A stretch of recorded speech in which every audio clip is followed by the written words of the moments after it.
ओम नमो भगवते वासुदेवाय नमः। आज हम सुनेंगे तीसरे दिन की कथा। नमस्कार, भक्ति भजन चैनल में आपका स्वागत है। देवताओं द्वारा गर्भस्थ भगवान श्री कृष्ण की स्तुति। राजा ने न केवल यदुभोज तथा अंधक वंशों के राजाओं तथा सूरसेन के राज्य को अपने अधिकार में कर लिया, अपितु उसने अन्य सभी असुरी राजाओं से मैत्री भी स्थापित की। उनके नाम हैं प्रलंब, बका, चड़ूर, तृणाव्रत, अघासुर, मुष्टिका, अरिष्टिका, दिवदा, पूतना, केशी तथा धेनुक। उस समय जरासंध मगध प्रशांत आजकल बिहार राज्य का राजा था। इस तरह कूटनीति से कंस ने जरासंध के संरक्षण में उस समय का सबसे शक्तिशाली राज सुगठित कर लिया।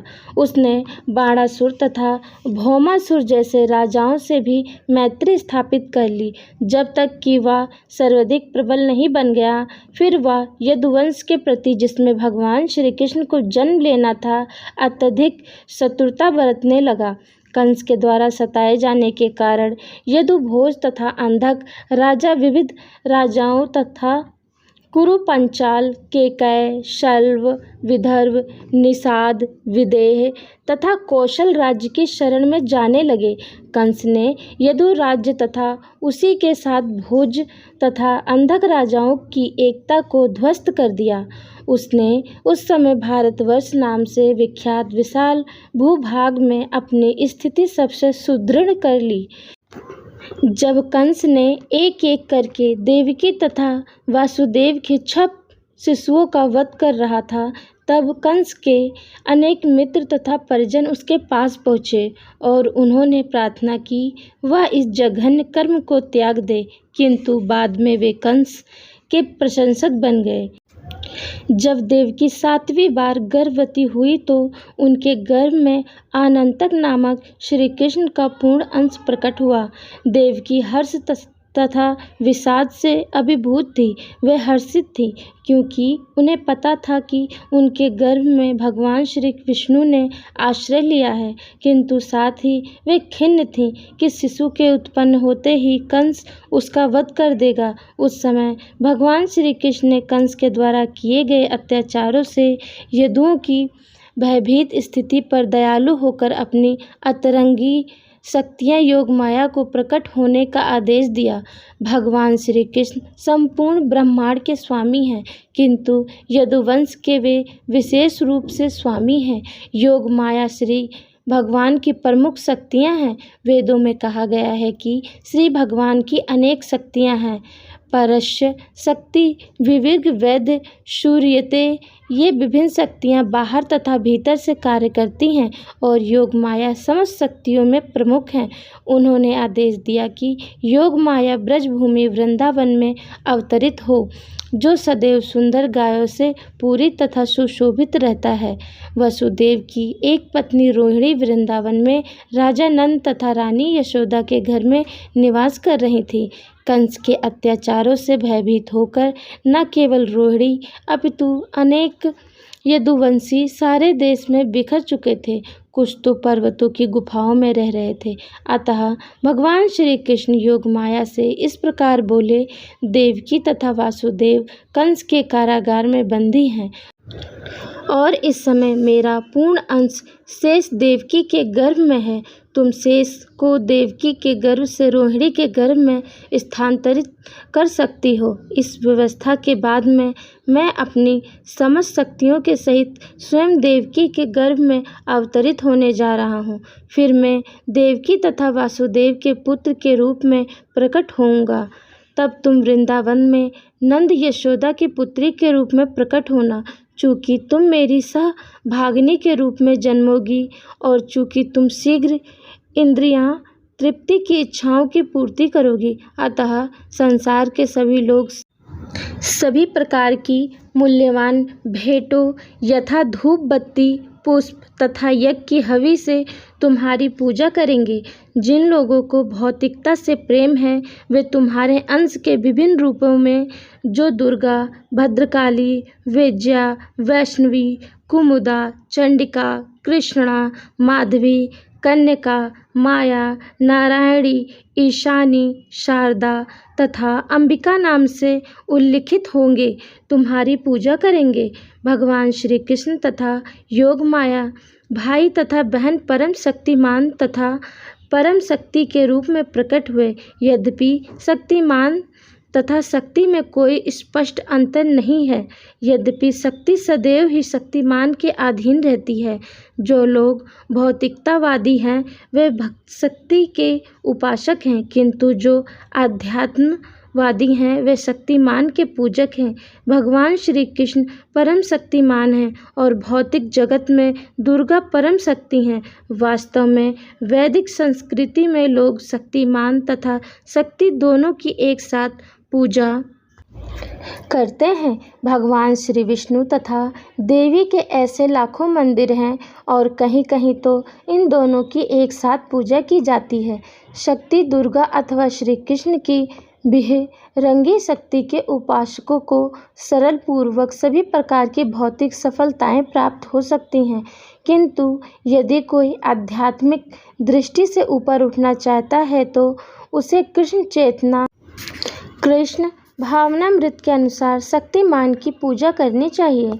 श्री भगवान ने योग माया से यह भी घोषित किया कि उनका पूर्ण अंश अनंत या शेष देवकी के गर्भ में स्थित है। रोहिणी के गर्भ में बलपूर्वक ले जाने के कारण वे संघर्षण कहलाएंगे और वे समस्त देवी शक्ति या बल के स्रोत होंगे, जिसके द्वारा लोग जीवन का सर्वोच्च आनंद, जिसे रमण कहते हैं, प्राप्त कर सकेंगे।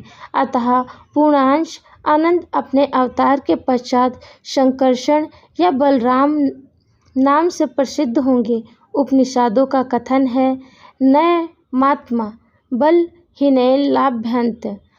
तात्पर्य यह है कि कोई परमेश्वर या किसी प्रकार के आत्म साक्षात्कार के परम स्तर को तब तक प्राप्त नहीं कर सकता जब तक बलराम की पर्याप्त कृपा न हो। बल का अर्थ शारीरिक शक्ति नहीं है, न ही शारीरिक शक्ति से किसी को आध्यात्मिक सिद्धि मिल सकती है। उसमें आध्यात्मिक शक्ति होनी चाहिए जो बलराम संकर्षण द्वारा प्रदत्त की जाती है। अनंत या शेष उस शक्ति का स्रोत है जो समस्त लोगों को उनकी विविध स्थितियों में बनाए रखती है। भौतिक रूप से धारण करने की यह शक्ति गुरुत्वाकर्षण कहलाती है, किंतु वास्तव में यह संकर्षण शक्ति का ही प्रदर्शन है। बलराम या संकर्षण आध्यात्मिक शक्ति या आदि गुरु हैं। अतः भगवान श्री नित्यानंद प्रभु, जो भगवान श्री बलराम के अवतार भी हैं, आदि गुरु हैं तथा गुरु भगवान श्री बलराम, जो कि आध्यात्मिक शक्ति प्रदान करने वाले श्री भगवान की परम शक्ति का रूप हैं, उनका प्रतिनिधि होता है। श्री चैतन्य चरितमृत में इसकी पुष्टि की गई है कि गुरु श्री कृष्ण की कृपा का प्रकट है। जब श्री भगवान ने योग माया को इस तरह आदेश दिया तो उसने उनकी प्रदक्षिणा की और तब उनकी आज्ञा अनुसार वह इस भौतिक जगत में प्रकट हुई।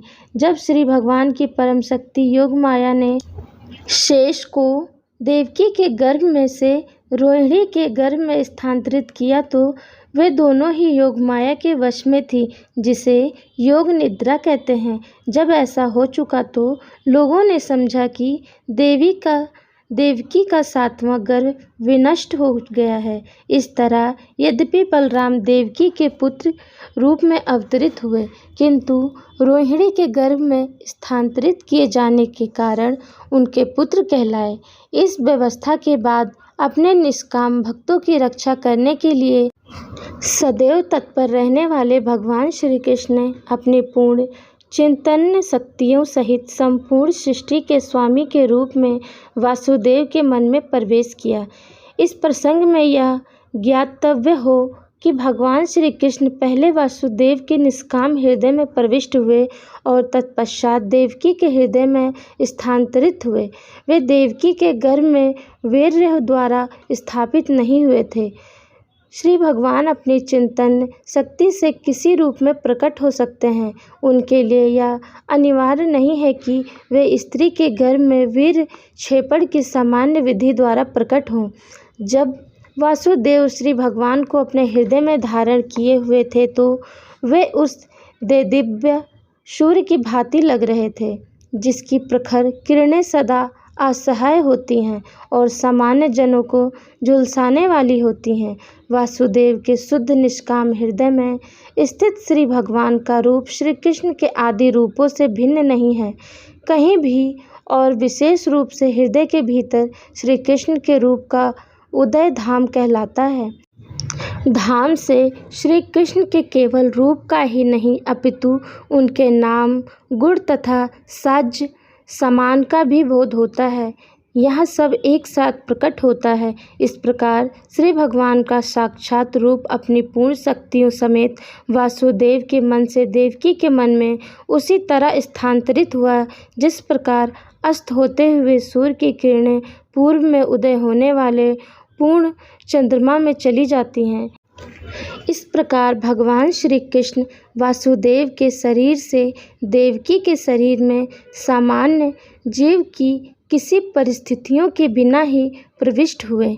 चूँकि श्री कृष्ण वहाँ थे, अतः यह समझना चाहिए कि उनके सारे पूर्ण अंश यथा नारायण तथा सभी अवतार यथा नरसिंह, वराह इत्यादि उनके साथ साथ थे और उन पर भी इस जगत की परिस्थितियाँ काम नहीं कर रही थी। इस प्रकार देवकी उन श्री भगवान का निवास स्थान बन गई जो अद्वितीय हैं और सारी सृष्टि के कारण हैं। यद्यपि देवकी परम सत्य का निवास स्थान बन गई, किंतु कंस के घर के भीतर रहने के कारण वे समित अग्नि या दुरुपयुक्त विद्या की भांति दिखाई पड़ती थी। जब अग्नि किसी पात्र में रखी जाती है या किसी बंद घड़े में रखी जाती है तो अग्नि की प्रकाशमान किरणें नहीं दिखती। इसी प्रकार से वह दुरुपयुक्त ज्ञान जिससे सामान्य जनता को लाभ नहीं पहुंचता, प्रशंसित नहीं होता। इसी प्रकार देवकी कंस के महल के कारागार की दीवालों के भीतर रखी गई थी, जिससे कोई भी उनके उस दिव्य सौंदर्य को देख नहीं सकता था जो उनके गर्भ में श्री भगवान के आने से उत्पन्न हुआ था। किंतु कंस ने अपनी बहन के इस दिव्य सौंदर्य को देखा और वह तुरंत इस निष्कर्ष पर पहुंचा कि श्री भगवान ने उसके गर्भ में शरण ले ली है। इसके पहले वह इतनी अधिक सुंदर कभी नहीं लगी थी। वह स्पष्ट रूप से समझ गया कि देवकी के गर्भ में कोई कौतूहलपूर्ण वस्तु अवश्य है। अतः कंस विचलित हो गया। उसे विश्वास था कि भविष्य में उसका वध करने वाले श्री भगवान का आगमन हो चुका था। कंस सोचने लगा, अब देवकी का क्या किया जाएगा। उसके गर्भ में निश्चित रूप से श्री विष्णु या श्री कृष्ण हैं, अतः निश्चित है कि श्री कृष्ण देवताओं का उद्देश्य पूरा करने के लिए आए हैं। यदि मैं तुरंत देवकी का वध कर भी दूं तो उनका उद्देश्य विफल हो सकता है। कंस भली भांति जानता था कि भगवान श्री विष्णु के उपदेश को कोई विफल नहीं कर सकता। कोई भी बुद्धिमान पुरुष जान सकता है कि श्री भगवान के नियमों का अतिक्रमण नहीं किया जा सकता। सारे असुर चाहे कितने भी विघ्न क्यों न डालें, श्री भगवान का उद्देश्य पूरा होकर रहेगा। कंस ने सोचा, यदि इस समय मैं देवकी को मारता हूँ तो भगवान श्री विष्णु अपनी परम इच्छा को अधिक तीव्रता से लागू करेंगे। देवकी को इस समय मारना सबसे घृणित कार्य होगा। भले कोई कितनी ही विषम परिस्थिति में क्यों न हो, किंतु वह अपनी ख्याति नष्ट करना नहीं चाहता। यदि इस समय मैं देवकी को मारता हूँ तो मेरी ख्याति नष्ट हो जाएगी। आखिर देवकी एक अबला है और वह मेरी शरण में है। वह गर्भवती है और यदि मैं उसे मारता हूँ तो मेरी ख्याति, मेरे जीवन भर के पुण्य का फल तथा मेरे जीव की अवधि सब कुछ समाप्त हो जाएगा। उसने आगे भी विचार किया, जो व्यक्ति अधिक क्रूर होता है वह इसी जीवन काल में मृत्यु तुल्य रहता है। क्रूर पुरुष अपने जीवन काल में किसी को प्रिय नहीं होता और उसकी मृत्यु के बाद लोग उसे कोसते हैं। अपनी देहात्म बुद्धि के कारण मनुष्य का पतन होता है और नरक के गहनतम भाग में धकेल दिया जाता है। कंस ने उस समय देवकी के वध के पक्ष और विपक्ष पर इस प्रकार से विचार किया। मेरे द्वारा कही गई कथा आपको अच्छी लगी हो तो प्लीज़ लाइक शेयर कमेंट ज़रूर करें। अगली कथा के लिए आप सुनने के लिए तैयार रहें। धन्यवाद।